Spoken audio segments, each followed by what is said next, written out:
ദൈവത്തിന് മഹത്വം. നമ്മുടെ പ്രതിദിന ആഹാരം ഡിസംബർ 19. മുറിപ്പാടുകളിൽ നിന്ന് പഠിക്കുക.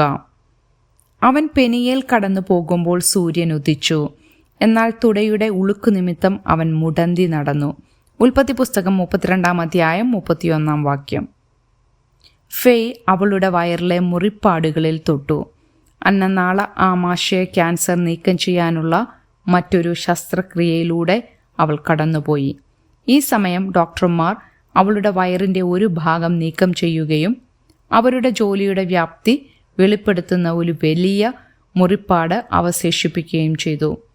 അവൾ തൻ്റെ ഭർത്താവിനോട് പറഞ്ഞു, മുറിപ്പാടുകൾ ക്യാൻസറിൻ്റെ വേദനയെ അല്ലെങ്കിൽ രോഗശാന്തിയുടെ തുടക്കത്തെ പ്രതിനിധീകരിക്കുന്നു.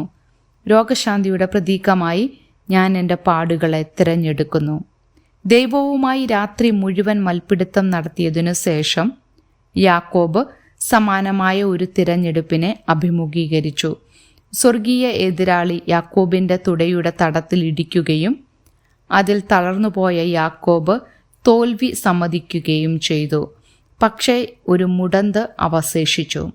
മാസങ്ങൾക്ക് ശേഷം യാക്കോബ് തൻ്റെ ഇടുപ്പിൽ തലോടിയപ്പോൾ അവൻ എന്തായിരിക്കും ചിന്തിച്ചതെന്ന് ഞാൻ അത്ഭുതപ്പെടുന്നു.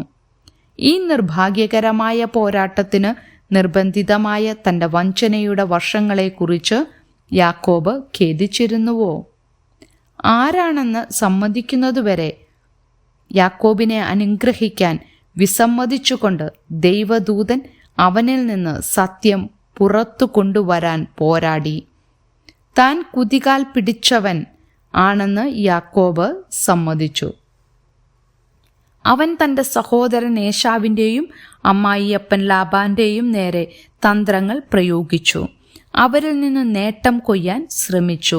സ്വർഗീയ മൽപിടുത്തക്കാരൻ പറഞ്ഞു, നീ ദൈവത്തോടും മനുഷ്യരോടും മല്ലുപിടിച്ചു ജയിച്ചതുകൊണ്ട് നിന്റെ പേർ ഇനി യാക്കോബെന്നല്ല ഇസ്രായേൽ എന്ന് വിളിക്കപ്പെടും.